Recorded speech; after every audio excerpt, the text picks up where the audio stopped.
isang mapagpalang araw na naman po sa inyong lahat, lalong-lalo na po sa mga viewers po ni Bicolanong Calvo. So ngayon po, nandito po kami sa Tagpulo, Bato, Camarinesor, na kung saan po mayroon pong nag-message po kay Bicolanong Calvo na humihingi po ng tulong para sa kanyang tatay. So ngayon po, nandito po kami na pinapunta po kami agad ni Bicolanong Calvo dahil mayroon po siyang ibibigay po na cash para sa kanya, para pambili po ng kanyang maintenance dahil yung tatay daw po niya ay nagme-maintenance po. Kaya yun po, agad-agad po kaming pinapunta dito ni Bicolanong Calvo. Kaya mga ka-road trip, samahan niyo po kami para ibigay po yung tulong ni Bicolanong Calvo sa kanyang tatay Celso. Yan mga ka-road trip, papunta na po kami sa bahay ni tatay Celso. So kami po yung magiging tulay ulit ni Bicolanong Calvo at ng kanyang asawa na Santi Cecil para ibigay po yung tulong nila sa kanya.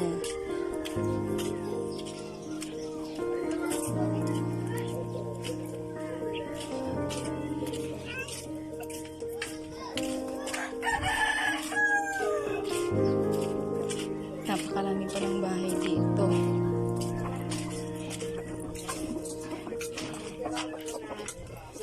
Yan po na yung bahay po ni Tatay Celso. Yan mga ka-road trip, dito na po kami sa bahay po ni Tatay Celso, Bulacan. So, siya po si Tatay Celso. Yan po yung ano niya, mga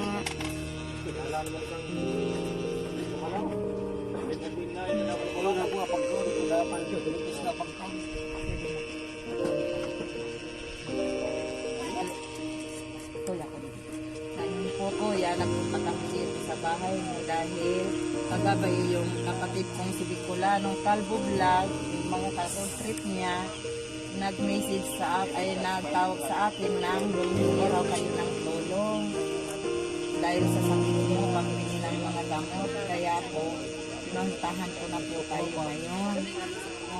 Anong nararamdaman mo, kuya?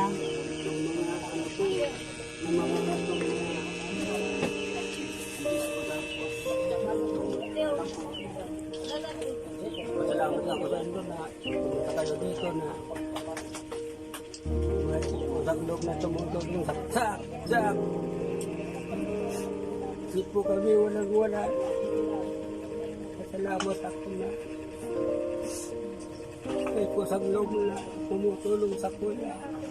Salamat pa ako. Agapan ba mo itong sa kuya kamatian? Ito pagkain ko, walang problema sa pagkain. Basta kami itong naramdaman. Pag lumarating yung sakit talaga. Sobrang sakit. Masakit talaga. Pero naano naman siya, Binigisan yun. bilang pizza. Di ka masyado nang nakakalakad.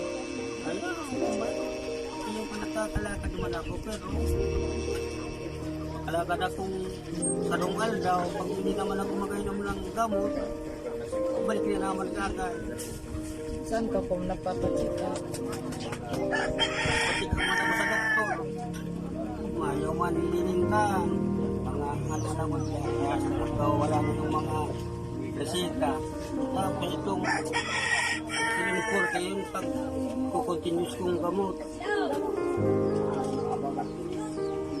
Tapos itong sabi kape ni Mano, yan ang iniinom ko. Kaya itong ang daming iniihi. Pag mula ng pag-inom ko ng kape ni Mano. Tapos itong mata ko, nagihina yung pagtingin ko. Parang may sinubukan ko naman uminom na itong Iberi. Medyo basta na itong kapsula, mga 10 pa sana. Parang nararamdaman kong may pagbabago Kaso lang ang problema, pag continuous. Ano ang ngaran ka namutanan niya? Anong pangalan raw ng sakit mo? Ano daw ito? Sabi sa doktor, may mataas daw yung ano ko, blood sugar. Oh. Tapos, ito talagang, sakit ko talagang itong ano, arthritis, itong rheuma. Marami na nakaramdaman ngayon na ano na hindi naman ko ng kape naman. Na nakakabuti sa iyo. Parang inaano ko yung mga tirasa na sa lugkan, ano ko tulak. Umaano pinag-iihin. Nung isang uwa, umaga itong mga ano ko ito. Kape ni Mano. Ang kape naman. Ngayon po, ang hinihingi mo pambili ng gamot, tapos pang kape ni Manoy.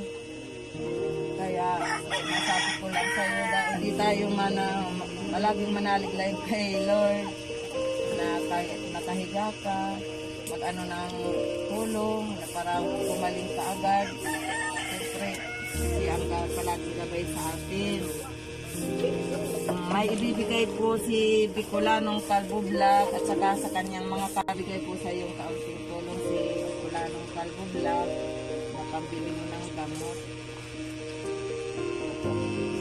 Salamat.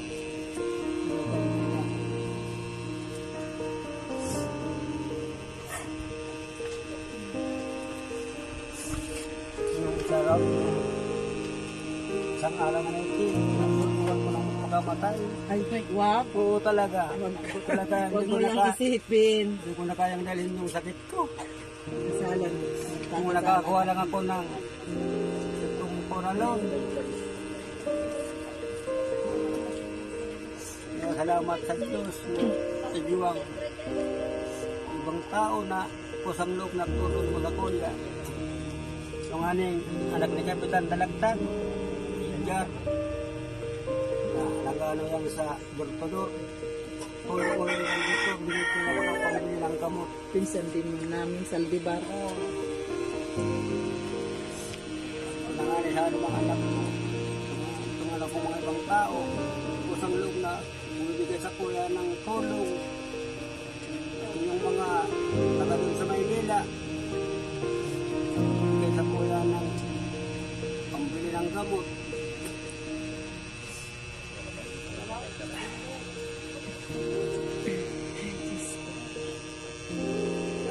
Basta ang kinin mo na ikaw ay gagaling.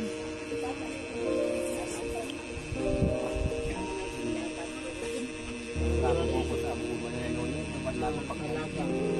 Pag walang asawa, mahirap, walang anak.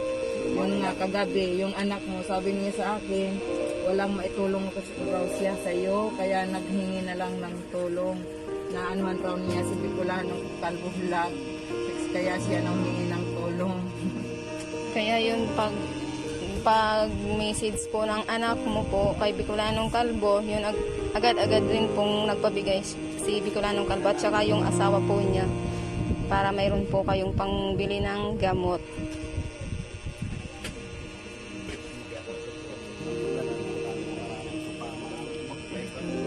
Salamat po, Bicolanong Calvo. Kaya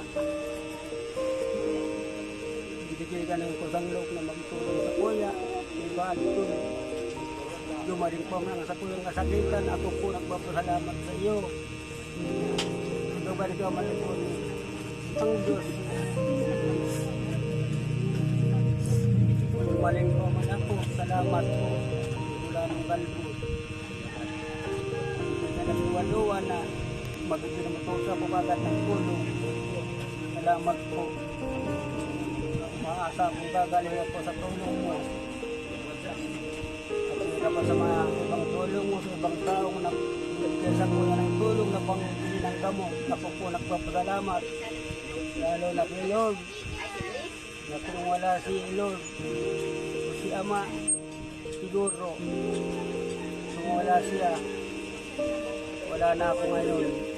Pero salamat po ako na binigyan mo ko ng 1,000. Ako po nagpapasalamat na mamaya ibabigay ko itong kagad ng gamot na inihinom ko na hindi sinunod 40 tapos kapinamano tapos yung itong Iberic. Siguro naramdaman ko sa buhay ko na may pagbabago sa aking katawan. Kaya ako po, mula ng kalbo. Kaya ko po masabi sa kuyang pagpapasalamat sa iyo na hindi ka nagluwa-luwa tulos kagad itong agit ko kagabi. Pinictura na pag-idungan ako, Papa. Pinihan ng tulong.